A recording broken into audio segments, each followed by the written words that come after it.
Brought to you by V Guard. काल आदरणीय चंदूबाईंशी मी या ठिकाणी संपर्क साधला, पण माझा काल पाहिजे त्या प्रमाणामध्ये संपर्क होऊ शकला नाही। पण आज सकाळी 10-10:30 वाजता आमचा संपर्क झाला आणि त्यांना मी या ठिकाणी विनंती केली की मी आपल्याकडे येतो आहे, कारण की शिंदे साहेबांचा मला निरोप होता की आपण जाऊन चंदूबाईंना या ठिकाणी कामाकरता कार्यकर्त्यांना बाहेर काढण्याकरता त्यांना आपण विनंती करावी। त्या पद्धतीने मी या ठिकाणी आलो। तसं काही निगेटिव्ह वातावरण त्यांच्या मनामध्ये नव्हतं, पण तरीसुद्धा ज्या पद्धतीनं स्पीड व्हायला पाहिजे ते स्पीड वाढावं याच्याकरता आदरणीय शिंदे साहेबांनी मला या ठिकाणी पाठवलं। आणि आता मी कार्यकर्त्यांशी त्यांच्या म्हणण्याप्रमाणे 2 तासामध्ये त्यांनी इतक्या कार्यकर्त्यांना या ठिकाणी बोलून ठेवलं।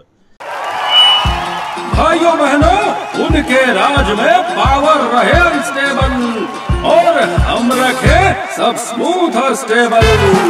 हमारा नेता कैसा हो जो स्टेबल पावर दे वैसा हो। अब की बार वी-गार्ड एसी स्टेबलाइजर का चमत्कार।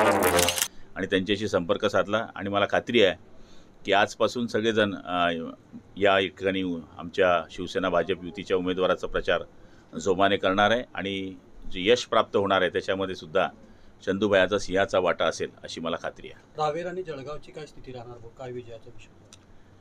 हे बघा, आपण जर महाराष्ट्रामध्ये नजर टाकली तर टक्केवारी जर नजर टाकली तर टक्केवारीचं प्रमाण फार कमी असल्यामुळे रावेर आणि जळगाव लोकसभा मतदारसंघामध्ये आपल्याला टक्केवारी वाढावी लागणार आहे। विजय हा आमचा निश्चित आहे, 100% विजय निश्चित आहे।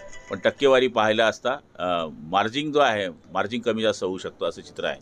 त्यामुळे मला तरी असं वाटतं की कार्यकर्त्यांना आम्ही आवाहन करतोय की जास्तीत जास्त आपण मतदान काढायचा प्रयत्न करा।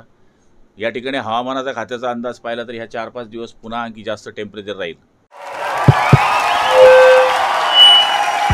उनका बैकअप सिर्फ कल तक और हमारा चांद तक।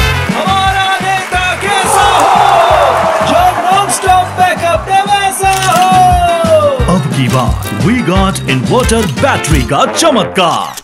असं चित्र आहे। त्यात अक्षय तृतीया आहे, 3 दिवस सुट्या आहे। या सगळ्या गोष्टींचा जर विचार केला तर मतदान जो पक्ष जास्तीत जास्त काढेल त्याचं मार्जिंग हे जास्त राहणार आहे। आणि मला तरी खात्री आहे की आमचे 2 सीट मागच्या काळात निवडून आल्या होत्या, या काळात निवडून येणार आहे। संजय राऊतांनी एक टीका केलेली आहे की मुख्यमंत्री येणाऱ्या काळामध्ये तुरुंगात जातील किंवा तडीपार होतील। नाही, ते स्वतः तुरुंगात गेल्यामुळे त्यांचं म्हणणं बरोबर आहे, कारण की तुरुंगात गेलेल्या माणसाला दुसऱ्या गोष्टी सुचू शकत नाही। Brought to you by V-Guard.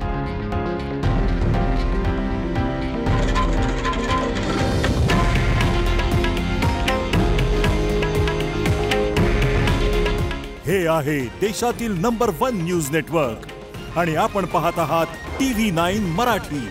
काळजी तुमची, हित महाराष्ट्राचं।